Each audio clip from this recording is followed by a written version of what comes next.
नमस्कार दोस्तों, स्वागत है आपका।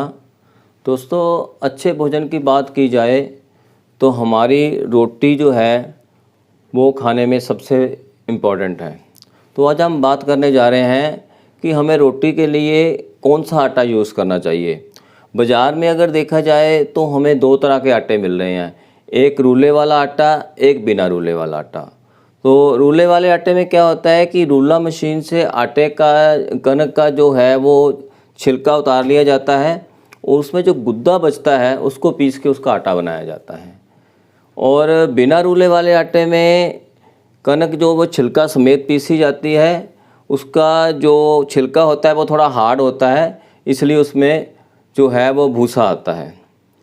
तो आज मैं आपको ये बताना चाहता हूँ कि आटा हमें रूले वाला खाना चाहिए या बिना रूले वाला खाना चाहिए। आटा जो रूले वाला आटा होता है उसमें अगर हम वो खा रहे हैं तो उसमें हम बहुत सा लॉस कर रहे हैं। रूले वाला जो आटा होता है वो मैदे की तरह होता है, या उसको मात्र एक भूख मिटाने वाला पाउडर कह सकते हैं। तो हमें जो आटा है वो बिना रूले वाला खाना चाहिए, क्योंकि जो आटे का जो भूसा जो चोकर होता है वही आटे का एक मेन पार्ट है।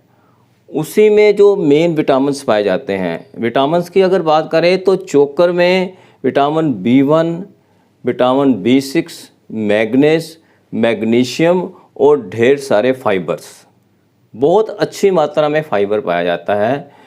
वो आटा हम छानते हैं तो उसको जो ऊपर का जो भूसा बचता है, जो चोकर बचता है, उसको फेंक देते हैं। या फिर हम रूले वाला आटा खा रहे हैं जिसमें वो जो चोकर वो होता ही नहीं है।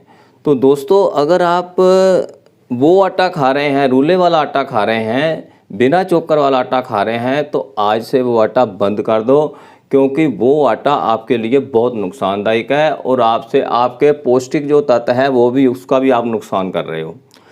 तो जैसे कि कुछ लोगों के लिए भूसे वाला आटा जो है, शोकर युक्त आटा है, वो खाना बहुत ज़रूरी है।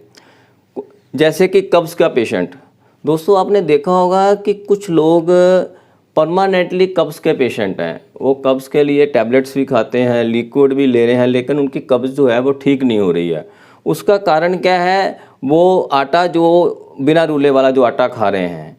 तो दोस्तों, चोकर युक्त आटे में क्या होता है कि उसमें हमारी आंत में जो गंदगी साफ़ करने की पावर होती है, वो हमारी आंतों में जो छिपी हुई जो गंदगी है उसको साफ़ कर देते हैं, और ज़्यादा फाइबर होने के कारण हमारी जो कब्ज़ है वो ठीक हो जाती है।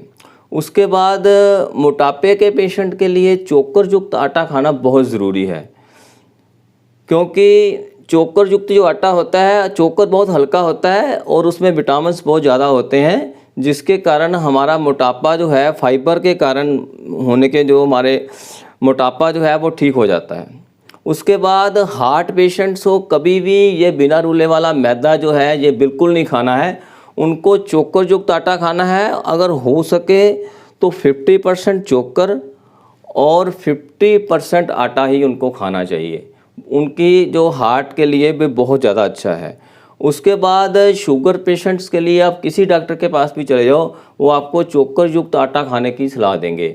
और चोकर में कोलेस्ट्रॉल मैनेज करने की पावर होती है। वो हमारे कोलेस्ट्रॉल को मैनेज करता है, इसलिए हमारे हार्ट के लिए बहुत अच्छा है, शुगर पेशेंट्स के लिए बहुत अच्छा है, ब्लड प्रेशर मरीज़ों के लिए बहुत अच्छा है। और इसके अलावा अगर आप हेल्दी हो, तंदुरुस्त हो, फिर भी आपको ये रूले वाला आटा कभी नहीं खाना है, क्योंकि इसमें विटामिन जो हैं वो बहुत सारे विटामिन हम पहले ही लॉस कर देते हैं। तो इसलिए आपको जो आटा है वह चोकर युक्त आटा खाने की सलाह दी जाती है।